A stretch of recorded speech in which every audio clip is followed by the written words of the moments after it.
नमस्कार मित्रों, कॉमिक्स राजा चैनल पे आप सभी दर्शकों एवं व्यूवर्स का कॉमिक्स राजा का प्यार भरा नमस्कार, स्वागत और अभिनंदन मित्रों।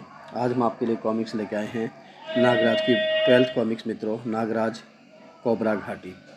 कॉमिक्स शुरू करने से पहले मित्रों हम राज कॉमिक्स का तहे दिल से शुक्रिया अदा करते हैं, जिनके कारण हम यह कॉमिक्स अपने चैनल पर प्रदर्शित कर पा रहे हैं। तो चलिए मित्रों शुरू करते हैं नागराज और कोबरा घाटी। कोबरा घाटी। लेखक राजा, कला दिग्दर्शक प्रतीक मुलिक, चित्रांकन चंदू विनय एम कुमार, संपादक मनीष गुप्ता। मित्रों, पूर्व कथा खूनी कबीला में आपने पढ़ा कि दक्षिण अफ्रीका के एक गुलाम द्वीप पर जनरल टमटा का शासन है। वहाँ के काले मूल निवासियों पर जनरल टमटा तरह तरह के अत्याचार करता है।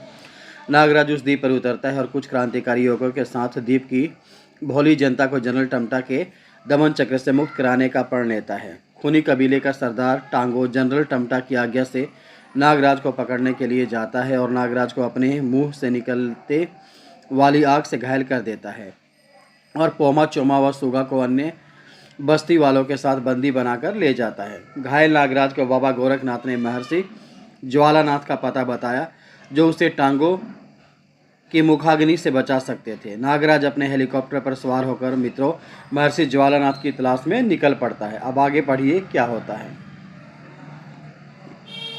मित्रों, नागराज हेलीकॉप्टर पर सवार 6 ज्वालामुखियों के समूह के ऊपर उड़ रहा था। घर घर बाबा गोरखनाथ ने कहा था कि 5 ज्वालामुखियों में से घिरे एक शांत ज्वालामुखी में महर्षि ज्वालानाथ जी का वास है। यह अवश्य ही वही जगह है, नागराज सोचता है। और सच में 5 ज्वालामुखी जलते थे मित्रों और एक शांत ज्वालामुखी था। उसके ऊपर नागराज का हेलीकॉप्टर मंडरा रहा था। नागराज ने हेलीकॉप्टर सुप्त ज्वालामुखी पर उतारा। घर घर नागराज हेलीकॉप्टर से उतरकर ज्वालामुखी के मुहाने पर आ गया। उस बड़े छेद में ही ज्वालानाथ जी का वास होगा। फिर वह बेहिचक ज्वालामुखी की दीवार पर रेंगने लगा। छेद के पास पहुंचकर वह एक क्षण रुका। अब अंदर जाता हूँ। फिर वह अंदर प्रविष्ट हो गया मित्रों। यहाँ तो कोई नज़र नहीं आ रहा, नागराज सोचता है। तभी ओह, इतने सांप, साएं साएं साएं। चारों तरफ से निकले बहुत से सांपों ने नागराज को घेर लिया। ये मेरा क्या बिगाड़ेंगे।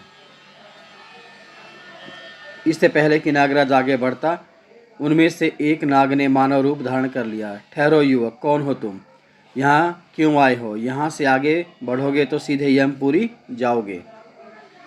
मेरा नाम नागराज है। मुझे महर्षि ज्वालानाथ जी से बहुत ज़रूरी काम है और मैं उनसे मिलकर ही जाऊंगा। ज्वालानाथ जी से कोई नहीं मिल सकता युवक, वे साधना में लीन हैं।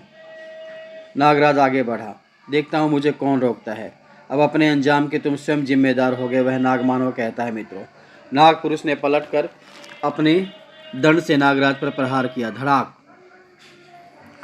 नाग पुरुष फिर झपटा। कड़ाक। उफ, इसके दंड में तो घातक विष भरा हुआ है। नागराज ने संभलकर नागपुरुष पर वार किया। मुझे इसे और मौका नहीं देना चाहिए, नागराज ऐसा सोचता है और उसको एक किक जड़ देता है मित्रों। और फिर उसने उस पर मुक्कों की वर्षा कर दी। नागराज को रोकना इतना आसान नहीं है दोस्त। फिर नागराज के हाथों से सर्प निकले, जिन्होंने उस नागमानव को बंदी बना लिया। अब तुम तब तक नहीं हिलोगे जब तक मैं ज्वालानाथ जी से मिलकर वापस नहीं आ जाता। किंतु इससे पहले कि नागराज आगे बढ़ता, बहुत से नागों ने उसे घेर लिया। शू शू फू। नागराज ने कराटे के वारों से व जहरीली फुकारों से कईयों को परलोक पहुंचा दिया। इनकी संख्या बढ़ती जा रही है। ये मेरा समय ही खराब करेंगे। मुझे अपनी नाग सेना से काम लेना होगा। नागराज के हाथों से सर्प सैनिक निकलते हैं। नाग सेना के नागों ने वहां पर कहर मचा दिया।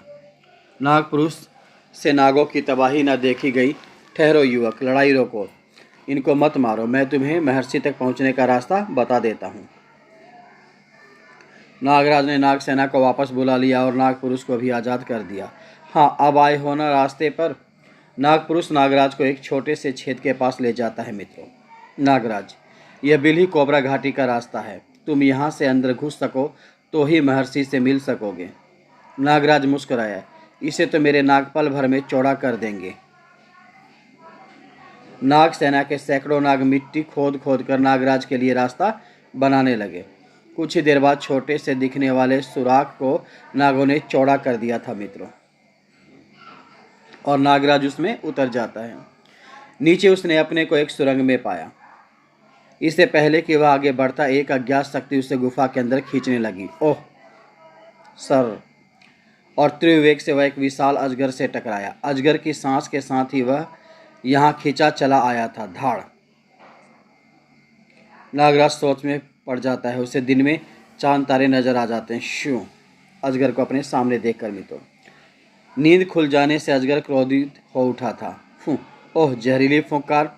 फुकार बेअसर होते देख अजगर ने अपनी भारी पूंछ नागराज पर दे मारी। ठाक! चोट से तिलमिलाकर नागराज ने झपट कर अजगर की गर्दन दबोच ली। गुर्र! भले काम में रुकावट डालता है कीड़े। फिर उसकी आंखों को स्नेक हैंड ने एक ही वार में फोड़ दिया।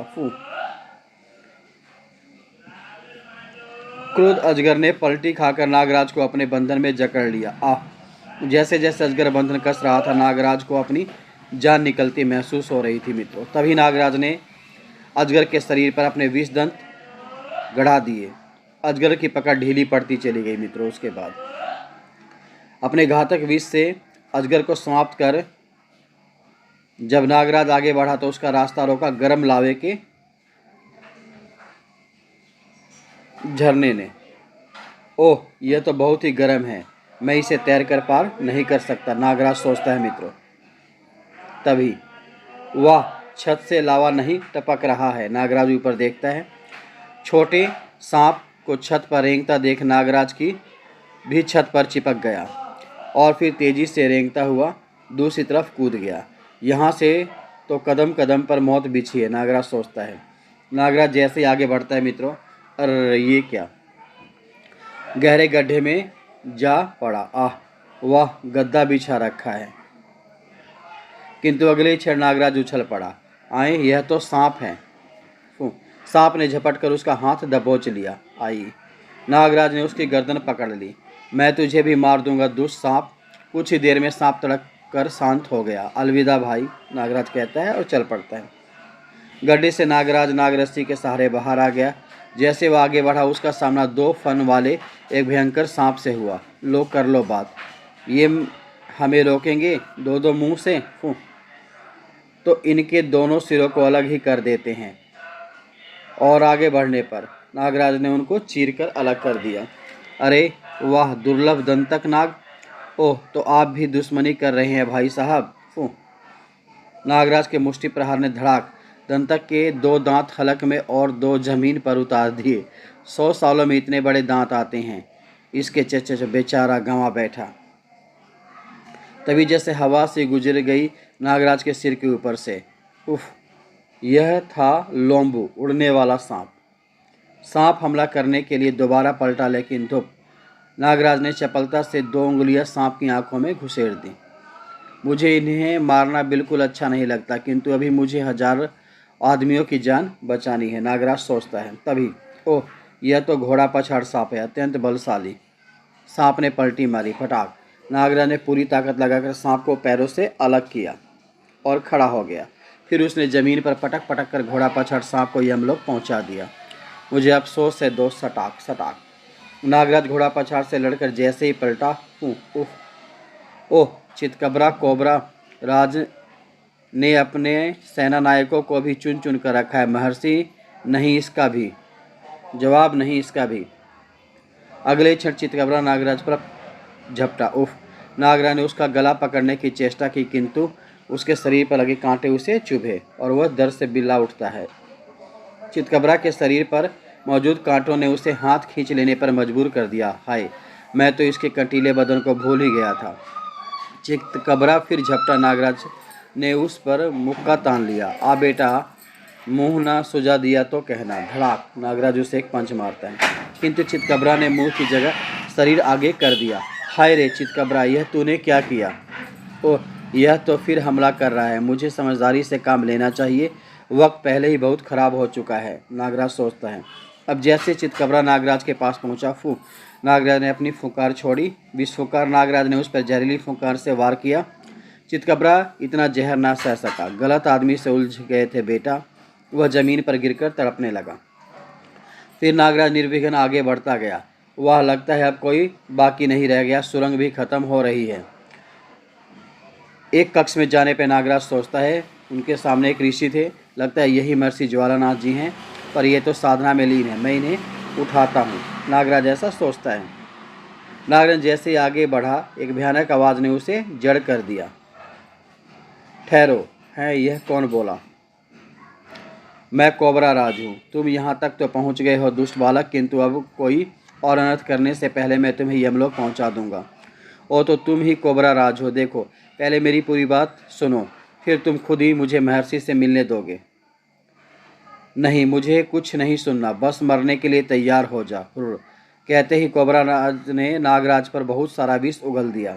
नागराज ने एक तरफ कूदकर बचाव किया। ओह, यह तो कुछ समझता ही नहीं, मुकाबला तो करना ही पड़ेगा। कोबरा राज ने फिर हल से हमला किया।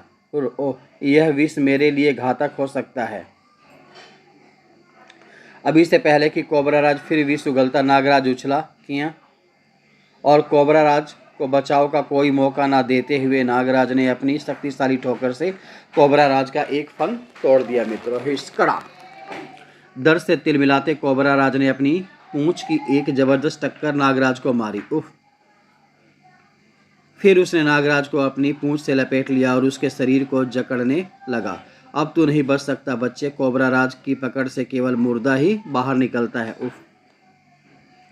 दर्द से छटपटाते नागराज ने सारी शक्ति संचित करके कोबरा राज पर अत्यंत शक्तिशाली विष की फुंकार मारी। फू! विष कोबरा राज की आंखों में समा गया। दर्द की अधिकता से उसकी पकड़ ढीली पड़ गई। हिस हिस! उफ! मेरी आंखें! नागराज ने यह अवसर नहीं छोड़ा। उसने कोबरा राज की पूंछ पकड़ी और उसे धरती पर पटकने लगा। अब तुझे बताता हूँ कौन यमलोक जाएगा। सटाक! आह! धरती से टकराने से कोबरा राज का एक सिर और टूट गया। क्यों दिखने लगा यमलोक? आह! महर्षि बचाइए! फिर नागराज पूंछ छोड़कर उसके फन पर कूदने लगा। बचाइए महर्षि, मुझे इस इंसान से बचाइए। इंसान? अरे बालक कहो बालक, ए धम! कोबरा राज की चीखों से महर्षि का ध्यान भंग हो गया। ठहरो नागराज, मैं इसे खत्म कर दूंगा। नहीं नागराज, अब तुम इसे नहीं मारोगे। मेरे कहने पर ही इसने तुम्हारा रास्ता रोका था। आपके कहने पर? हाँ, हम तुम्हारी परीक्षा लेना चाहते थे कि तुम मणि धारण करने के लायक हो भी या नहीं। मणि परीक्षा? मैं कुछ समझा नहीं महर्षि। वत्स, तुम्हारे गुरु गोरखनाथ ने मुझसे संपर्क स्थापित करके तुम्हारे बारे में सब कुछ बता दिया था। तुम्हें दुष्ट टांगों के मुंह से निकलती आग से यह पोलक मणि ही बचा सकती है। यह दुर्लभ मणि किसी गलत हाथ में ना पड़ जाए, इसलिए मैंने तुम्हारी परीक्षा ली थी। इसमें तुमने अपनी जान की बाजी लगाकर अपनी श्रेष्ठता सिद्ध कर दी। किंतु महर्षि, वे जो नागव्यर्थी मेरे कारण मौत के मुंह में चले गए। कोई नहीं गया नागराज, वह सब मेरा मायाजाल था। देख लो, वे सब स्वस्थ हैं और यहीं मौजूद हैं। ओह महर्षि, आप धन्य हैं। नागराज, तुम निश्चय ही वीर हो। कभी हमारी जरूरत पड़े तो अवश्य याद करना, हम तुम्हारी मदद को जरूर आएंगे। धन्यवाद दोस्तों, अब मैं चलूँगा। फिर महर्षि को प्रणाम कर नागराज चल दिया। मित्रों, अब सब कितने अच्छे थे, नागराज सोचता है रास्ते में। लावे के प्रपात के आगे वह ठिठका। ओह, खोलता लावा, मुझे इसमें चलकर देखना चाहिए कि मणि कितनी उपयोगी है। ओह, यह गर्म लावा तो शीतल जल की भांति प्रतीत हो रहा है। कुछ ही देर में नागराज ज्वालामुखी से बाहर आकर अपने हेलीकॉप्टर पर सवार होकर उड़ चला बस्ती की ओर। मित्रों, घर अब मुझे जल्दी ही बस्ती पहुंचना है। क्रो मेरा इंतजार करता होगा। लंबे सफर के बाद नागराज का हेलीकॉप्टर उजाड़ बस्ती के ऊपर मंडराने लगा। उफ! यहाँ तो केवल खंडहर एवं बूढ़े ही रह गए हैं। घर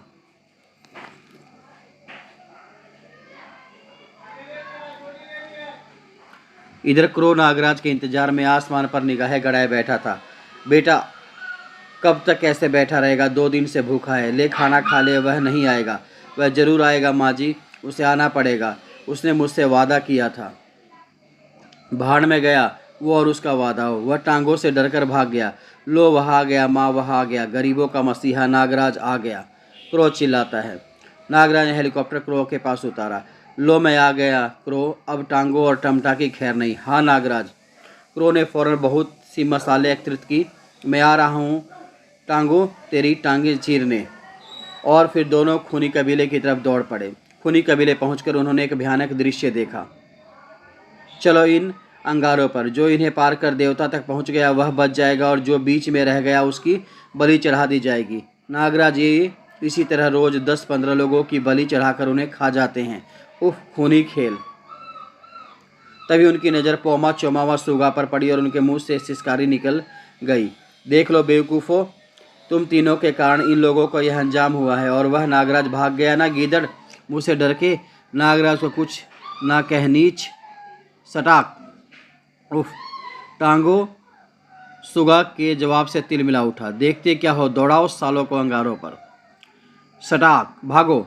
और मजबूर वश बस्ती वाले जान बचाने के लिए नंगे पांव अंगारों पर दौड़ने लगे। हा हा हा हा हा हा। बस्ती वालों की हृदय विदारक चीखों से वातावरण थर्रा उठा। तभी सांप। मौका पाकर बस्ती वाले भाग निकले। नागराज आ गया। नागराज और क्रो ने अंदर छलांग लगाई। नागराज आ गया है हरामजादो, अब तुम नहीं बचोगे, क्रो कहता है। नागराज ने बस्ती वालों की तरफ बढ़ते जंगलियों पर नाग छोड़े। तुम लोग अपने और साथियों को छुड़वाओ, बचो। सांप। क्रो ने कबीले की झोपड़ियों पर मसालों की वर्षा कर दी। झोपड़ियां धू धू करके जलने लगी। आग, बचाओ बचाओ। कबीले वालों में भगदड़ मच गई। रुक जाओ मूर्खों, कहाँ भाग रहे हो? एक रुक जाओ, दुश्मन ने हमला बोल दिया, भागो। हाय आग। उसका फायदा उठाकर नागराज और क्रो सुगा पोमा चोमा की तरफ भागे। नागराज ने पोमा को आज़ाद किया। लो दोस्त, सामना करो दुश्मन का। धन्यवाद नागराज। क्रो ने पेड़ में धंसे तीर को काट दिया। चोमा नीचे गिरा। उठो दोस्त, जैसे भी हो मुकाबला करो। नागराज, हम जरूर जीतेंगे। अगले क्षण नागराज ने पलटकर अपनी तरफ बढ़ते एक जंगली को उठा लिया और चाकुओं पर दे मारा। खचाक। तभी क्रो ने ऊपर लटके सुगा के बदन खोल दिए और धप, वह नीचे चाकुओं पर पड़ी लाश पर आकर गिरा। तीनों को आज़ाद कराकर नागराज पलटा, लेकिन धड़ाक। नागराज, अब मैं तुझे जिंदा नहीं छोड़ूंगा। अब तुम मेरा कुछ नहीं बिगाड़ सकते टांगो। दोनों एक दूसरे से बुरी तरह उलझ गए। उफ, इस पर तो आग का कोई असर ही नहीं हो रहा। उठ टांगो, खड़ा हो, लड़ मुझसे। टांगो ने एक बार फिर नागराज पर आग उगल दी। अब नहीं बच सकता, किंतु आग पोलकमणि से टकराकर वापस पलट गई। टांगो अपनी ही आग में घिर गया। उफ, मैं मरा और जलने लगा। कुछ देर बाद वहां केवल टांगों की राख ही बाकी रह गई थी। जल मरा पापी। चलो नागराज, हमने सब बस्ती वालों को छुड़ा लिया। हाँ चलो। कबीले से बाहर आकर सुगा, हम सब अभी टमटा के हेडक्वार्टर पर धावा बोलेंगे। हाँ नागराज, हम सब बस्ती वाले तुम्हारे साथ हैं। कुछ देर बाद बस्ती वालों ने टमटा के हेडक्वार्टर पर हमला बोल दिया। मित्रों, कोई गोरा बचने ना पाए। मारो मारो, काटो। बस्ती वाले हेडक्वार्टर में घुस गए और टमटा के सैनिकों से भिड़ गए। खचाक खचाक। नागराज, पोमा चोमा और क्रो और सुगा मारकट मचाते हुए अंदर टमटा को ढूंढ रहे थे। बता टमटा कहाँ है? उधर। इधर जनरल टमटा भी इस बलबेग से बेखबर न था। एक आदमी ने मेरा कितना नुकसान कर दिया। उफ, एक बार यहाँ आ जाए फिर वह नहीं बच सकता। तभी आओ, हमें तुम्हारा ही इंतजार था नागराज, मेरा नहीं, अपनी मौत का। प्यारे लाल। टमटा ने एक बटन दबाया। मौत तो मैं तुम्हें दे रहा हूँ बच्चों। गर्र। टमटा ने विशेष सीटी बजाई और पी। चारों गिद्ध बाहर आ गए और पांचों पर झपट पड़े। नागराज, यह तो हमें समूचे ही निगल जाएंगे। ओह, यह क्या? किश। एक गिद्ध ने क्रो को अपनी चोंच से घायल कर दिया। आह नागराज, बचाओ। नागराज ने अपनी तरफ बढ़ते गिद्ध पर नाग छोड़ा। सुगा, इनकी आंखों पर चाकू मारो जल्दी। सुगा ने क्रो की तरफ बढ़ते गिद्ध पर चाकू फेंका। खचाक, निशाना बिल्कुल स्टिक बैठा। चोमा व पोमा ने भी वही तरकीब अपनाई और गिद्ध इधर उधर पंजे मारने लगे। भागो कमरे से बाहर, ये किसी को भी नुकसान पहुंचा सकते हैं। गिद्ध किसी को ना पाकर सीटी बजाते टमटा पर ही टूट पड़े। आह बचाओ। कुछ ही देर में वे उसे चट कर गए। टमटा के मरते ही लोगों ने बहुमत से शासन की बागडोर सुगा को सौंप दी। नागराज, आज मेरे देशवासी कितने खुश हैं, सब तुम्हारे कारण। तुम कुछ दिन और रुक जाओ यहाँ। नहीं जनरल सुगा, अब मुझे बहुत जल्द भारत जाना है। वहाँ भी कई अत्याचारियों का शासन बदलना होगा। नागराज जिंदाबाद, नागराज जिंदाबाद। पब्लिक चिल्लाने लगती है। फिर नागराज उनसे विदा लेकर आगे निकल पड़ता है मित्रों अपने अगले अभियान की तरफ। और इसी के साथ मित्रों यह कॉमिक्स यहीं पे ख़त्म होती है, कोबरा घाटी। अब आप कॉमिक्स राजा को आज्ञा दीजिए मित्रों। अगली कॉमिक्स में फिर आप लोगों से मिलेंगे एक नई कॉमिक्स के साथ। तब तक के लिए आपका दिन शुभ हो। धन्यवाद मित्रों, thank you very much channel पे बने रहने के लिए आप सभी का।